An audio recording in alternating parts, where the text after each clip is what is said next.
കേരളത്തിലെ മൺസൂൺ ടൂറിസത്തിന്റെ പ്രധാന കേന്ദ്രങ്ങളിലൊന്നായി വളരുകയാണ് കോതമംഗലം തട്ടേക്കാട്. മിനി സ്വിറ്റ്സർലാൻഡ് എന്നറിയപ്പെടുന്ന തട്ടേക്കാട് കാണാനും മഴ ആസ്വദിക്കാനും നിരവധി പേരാണ് എത്തുന്നത്.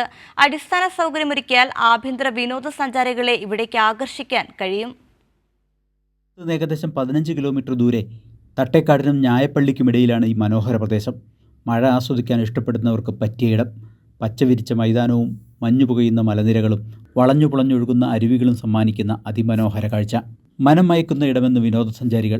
കസിൻസൊക്കെ ആയിട്ട് ഒന്ന് ചില്ല് ചെയ്യാം എന്ന് വിചാരിച്ച് ഫസ്റ്റ് സജസ്റ്റ് ചെയ്ത സ്ഥലമാണ് നമ്മുടെ മിനി സ്വിറ്റ്സർലൻഡ്. അടിപൊളിയാണ് കേട്ടോ, നല്ല വൈബ്. മൺസൂൺ നമുക്ക് ആഘോഷിക്കാൻ പറ്റിയ ഒരു സൂപ്പർ ഏരിയ എന്ന് പറയാം. എന്നാൽ അടിസ്ഥാന സൗകര്യങ്ങൾ കൂടി ഏർപ്പെടുത്തണം. മഴ നന്നായിട്ട് വരുന്നുണ്ട്. ആ സമയത്ത് നമുക്ക് കൊട പിടിച്ച് നിൽക്കുക എന്ന് പറഞ്ഞാൽ പോസിബിൾ അല്ല. അപ്പോൾ അങ്ങനത്തെ എന്തെങ്കിലും ഷെൽട്ടറോ അല്ലെങ്കിൽ പെട്ടെന്ന് ഇപ്പോൾ ഞാനൊരു പ്രഗ്നൻസി ഒരു സ്റ്റേജിലാണ്, അപ്പോൾ നമുക്ക് പെട്ടെന്ന് എമർജൻസി ആയിട്ട് എന്തെങ്കിലും വാഷ്റൂം യൂസ് ചെയ്യണമെന്നൊക്കെ തോന്നുമ്പോൾ നമുക്കൊന്ന് അടുത്ത് എവിടെയെങ്കിലും ഉണ്ടെങ്കിൽ കുറച്ചും കൂടെ ബെറ്റർ ആയിരുന്നു എന്ന് തോന്നി. അപകട സാധ്യത തീരെയില്ല എന്നതാണ് മറ്റൊരു ആകർഷണം. ഫാമിലിയൊക്കെ ആയിട്ട് വന്നു കഴിഞ്ഞാൽ നല്ലൊരു വൈബാണ് ഇവിടെ.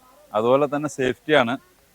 നമുക്ക് എന്തുകൊണ്ടും ഇവിടെ വന്നു കഴിഞ്ഞാൽ നമുക്ക് നല്ലൊരു ആംബിയൻസ് ഉണ്ട്. കേരളത്തിൻ്റെ മിനി സ്വിറ്റ്സർലൻഡ് എന്നാണ് ഒരു തവണയെങ്കിലും വന്നുപോയവർ ഈ പ്രദേശത്തെ വിശേഷിപ്പിക്കുന്നത്.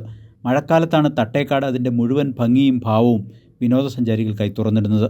ഭാവി വിനോദസഞ്ചാര മേഖലയുടെ വികസനത്തിൽ തട്ടേക്കാട് ഇടം നേടുമെന്ന പ്രതീക്ഷയിലാണ് പ്രദേശവാസികളും. കൈരളി ന്യൂസ്, കൊച്ചി.